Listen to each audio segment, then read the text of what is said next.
Hello gardeners, hi viewers, అందరికీ నమస్తే. Welcome back to my channel Latha way of life.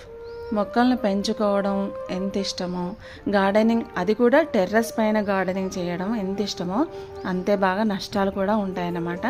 So అది మనం check చేస్తూ ఉండాలి. నేనైతే మొక్కలు అంటే గార్డెనింగ్ స్టార్ట్ చేసే ముందే వాటర్ ప్రూఫింగ్ అంతా చేసేసామండి. కానీ చేసేసి 5-6 ఇయర్స్ అట్లా ఏబో అవుతుంది కాబట్టి సో మళ్ళీ కొంచెం కేర్ తీసుకోవాలనిపించింది. దానివల్ల మేము మళ్ళీ అన్ని మొక్కలను తీసేసి ఇలా పక్కకు పెట్టేసుకొని లోపలంతా క్యూరింగ్ చేసేసి వాటర్ ప్రూఫింగ్ పెయింట్ ఆ ప్రాసెస్ అంతా ఉంటుంది కదా, అదంతా చేయించేసామన్నమాట మళ్ళీ. ఎందుకంటే మనకు గార్డెనింగ్ ఎంత ఇంపార్టెంటో అంతకన్నా ఎక్కువగా మన స్లాబ్ని కాపాడుకోవడం కూడా చాలా ఇంపార్టెంట్. సో అదంతా మనం చూస్తూ దీన్ని మనం కంపేర్ చేసుకుంటూ ఏ విధంగా వెళ్తే బాగుంటుంది అనేది చూడాలండి. ఎందుకంటే స్లాబ్లు అవి ఇవి పాడైపోతే చాలా నష్టం వస్తుంది కాబట్టి ఇవన్నీ చెక్ చేసుకోవాలి.